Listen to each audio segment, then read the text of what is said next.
The fishing skiff drifted through the violet-tinged waters of Callisto's endless ocean, its single occupant scanning the horizon with practiced eyes. Joran had been working these isolated reefs for 3 seasons now, ever since the colony assigned him patrol duty in the outer zones. Most days brought nothing but the rhythmic slap of waves against the hull and the occasional curious sea creature investigating his nets. Today was different. The distress beacon had been faint, almost lost in the static of Callisto's magnetic interference. Joran followed it to a jagged outcropping of volcanic rock, barely visible above the swelling tide. That's when he saw her, a figure in tattered clothing, clinging to the dark stone as waves crashed around her small frame. She wasn't human. Her skin gleamed like polished copper in the afternoon light, a warm orange that seemed to catch and hold the sun's rays. Blonde hair matted with salt water clung to her shoulders and back. As Joran brought his boat closer, she turned toward him with eyes that were too large, too luminous, the pale blue of shallow tropical waters. "Help!" her voice carried over the waves, the translator implant rendering her alien words into something he could understand. "Please, the tide is rising." Joran maneuvered the skiff as close as he dared to the reef. The girl scrambled toward the edge, her movements desperate but graceful. She wore what looked like ceremonial garments, now torn and soaked through, revealing the subtle iridescence of her skin underneath. "Jump!" he called out, extending his hand across the gap. "I'll catch you."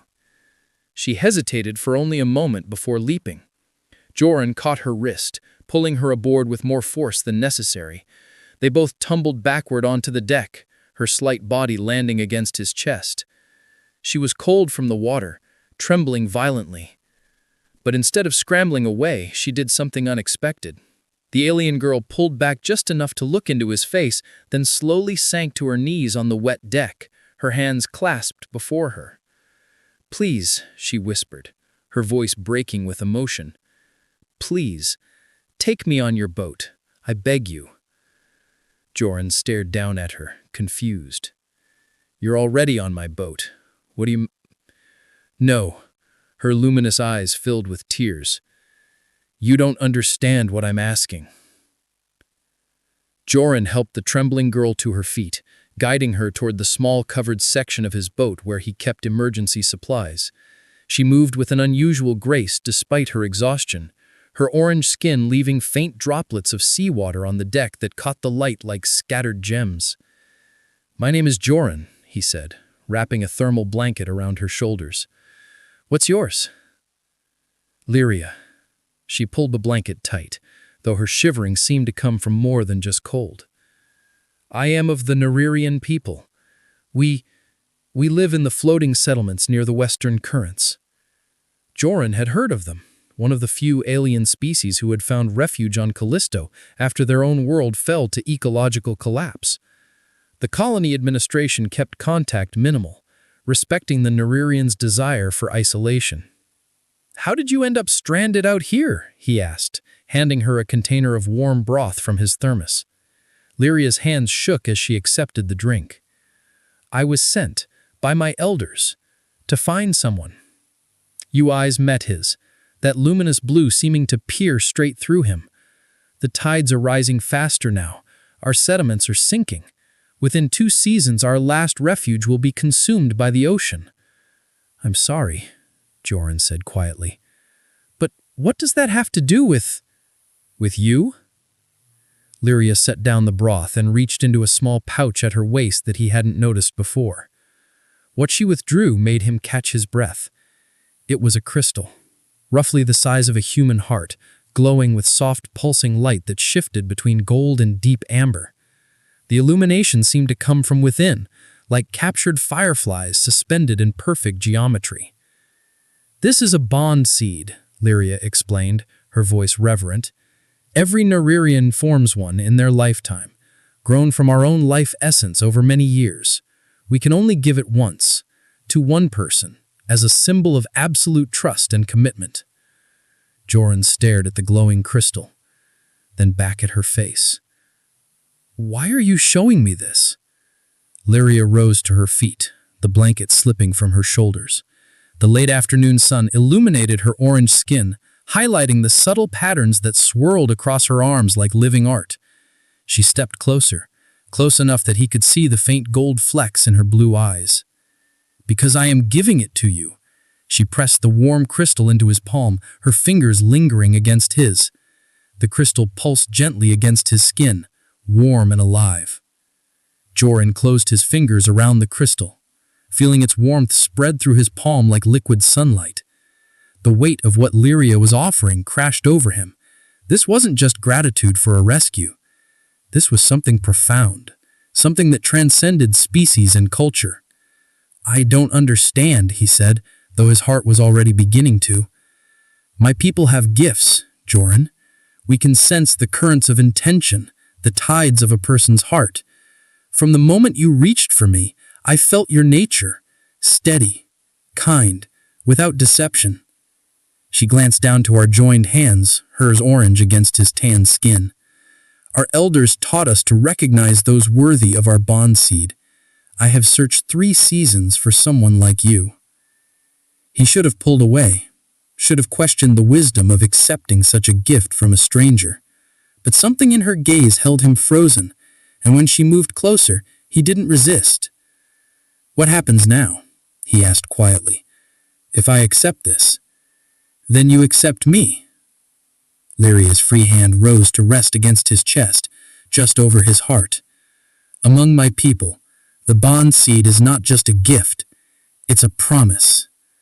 A commitment to share futures, to weather storms together, to trust completely." Her face was inches from his now, those luminous eyes searching his expression for any sign of rejection. Instead, Joran found himself cupping her cheek with his free hand, marveling at the smooth warmth of her orange skin, the way she leaned into his touch like a flower seeking the sun. "I'm just a fisherman," he whispered. "I have nothing valuable to offer in return." "You have everything." Lyria's voice trembled with emotion. "You have honor, compassion, the willingness to help without question." Her fingers traced small circles over his heart. "And you have this moment, when you could turn me away, but choose not to." The boat rocked gently on the waves as Joran pulled her closer, the bond seed still pulsing between their pressed palms. When their lips met, it was tentative at first, a question being asked and answered. Her mouth was soft, tasting of salt, and something sweeter, almost like honey. The kiss deepened as Lyria's arms wrapped around his neck, her body fitting against him as if designed precisely for this purpose. The differences between them, skin color, bone structure, the subtle ridges along her spine he could feel through her clothing, only made the connection feel more precious, more miraculous. When they finally parted, both breathing heavily, Lyria pressed her forehead to his. "Take me with you," she whispered. "Not just on your boat. Take me into your life, your world. Let me show you what this bond can become." The journey back to Joran's small coastal settlement took the better part of 2 hours, but neither of them minded. Lyria sat beside him at the helm, her orange skin glowing in the fading light as the first stars began to appear in Callisto's twilight sky. The bond seed rested between them on the console, its pulsing light synchronized now to both their heartbeats. A phenomenon Lyria explained was the crystal attuning itself to their connection. "Tell me about your home," Joran said, one hand on the wheel while the other found hers. Their fingers intertwined naturally, her grip surprisingly strong for someone so slender. Lyria gazed out at the darkening ocean. The floating cities were beautiful once, structures woven from living coral and bioluminescent plants, gardens that hung suspended over the water. We harvested the tides themselves for power, lived in harmony with the currents. Her voice grew wistful. But the ocean changes. The warming started slowly, then accelerated. Now our foundations crumble, our gardens sink. In months, perhaps a year, everything will be underwater. Where will you people go? Some will petition the human colony for refuge. Others speak of building underwater habitats, adapting rather than abandoning. She turned to look at him, her expression uncertain for the first time. But I chose a different path. one my elders both blessed and mourned. Joran squeezed her hand. What path is that? Integration. The word hung between them like a confession. The bond seed doesn't just represent trust, Joran. It represents a biological commitment. Over time, through proximity and intimacy, the crystal will create a permanent link between us.